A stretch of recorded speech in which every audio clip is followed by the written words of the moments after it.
the heart of Montana's sprawling mountains, where the skies touched the peaks in a dance of clouds and sun, there lived a variety of creatures, each with their own story. Among these were Cyrus, a mythic mountain lion, known for his secretive nature and stealthy movements. His tawny brown coat with a cream-colored underside blended perfectly with the mountain's tapestry. Then there was Maximus, a robust bear with a gentle heart, and Sandra, known to all as the Doctor of the Mountain, a dear girl who dedicated her life to healing the wounded and sick. The mountain breathed with the lives of these creatures, each playing a role in its grand narrative. Cyrus, the mountain lion, roamed the Montana mountains with a majesty that commanded respect. But one fateful day, his strength was tested. A distant shot echoed through the mountains, and a searing pain pierced Cyrus's side. Wounded by a hunter's rifle, he retreated to his cave, alone and in pain. The animals of the mountain, who had always kept a wary distance from the stealthy predator, now whispered in hushed tones. None dared approach the cave where Cyrus lay groaning in agony. His reputation as a fearsome creature had left him without aid in his hour of need. In the dense foliage of the Montana mountains, Maximus, the bear, ambled through his usual path. His keen ears picked up an unusual sound, a faint, pained groaning emanating from a nearby cave. Curiosity piqued, Maximus cautiously approached, his large frame moving silently. Peering into the dimness of the cave, his eyes fell upon the figure of Cyrus. The mighty mountain lion, a symbol of fear and respect, lay collapsed, weakened by his wound and feverish from infection.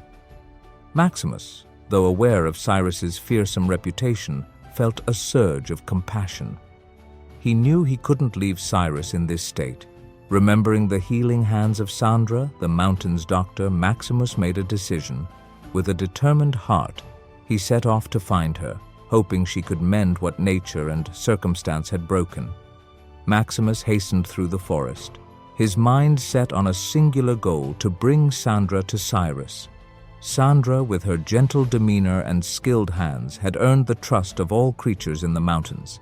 However, her history with Cyrus was complicated, shadowed by fear and past grievances. Upon finding Sandra, Maximus conveyed the urgency of the situation. His deep, rumbling voice echoed with concern as he described Cyrus's dire condition. Sandra, hearing the name of the mountain lion, felt a wave of apprehension. Memories of her relatives, hurt or lost to Cyrus's claws, flashed before her eyes. The thought of facing Cyrus, the cause of so much pain, filled her with dread. Yet seeing the earnest plea in Maximus's eyes, Sandra knew what she had to do. Her role as the mountain's doctor was not just a job, but a calling. Overcoming her fear, she prepared her medical kit, ready to face the lion that had once been her nightmare. As Sandra trekked towards Cyrus's cave, her mind was a whirlpool of emotions. The mountain, usually a place of tranquility and beauty, now seemed to echo her inner turmoil. Each step brought her closer to facing the creature that haunted the nightmares of her kin. Yet amidst the fear, a spark of courage flickered. Sandra reflected on her journey to becoming the mountain's doctor. It was a path paved with compassion and the desire to heal regardless of past grievances. She thought of Maximus, her friend and protector, who had stood by her through numerous dangers. His trust in her abilities and his unwavering friendship gave her strength. Standing at the entrance of the cave, Sandra took a deep breath. The decision was clear. She would help Cyrus.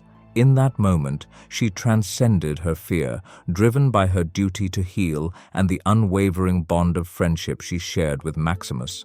Stepping into the cave, she was ready to mend more than just physical wounds. The cave was dimly lit, the air heavy with the scent of wildness and pain. Sandra, with her medical kit in hand, approached Cyrus cautiously.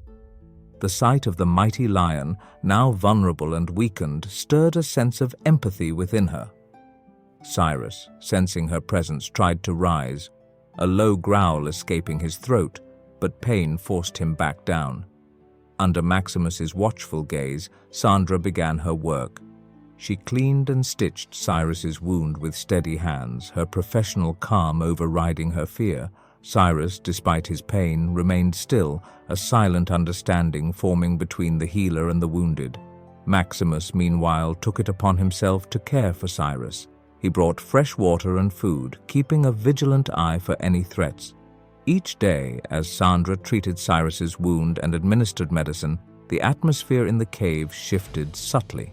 A mutual respect began to blossom among them, bridging the gap that fear and misunderstanding had built. As days turned into weeks, the efforts of Sandra and Maximus bore fruit.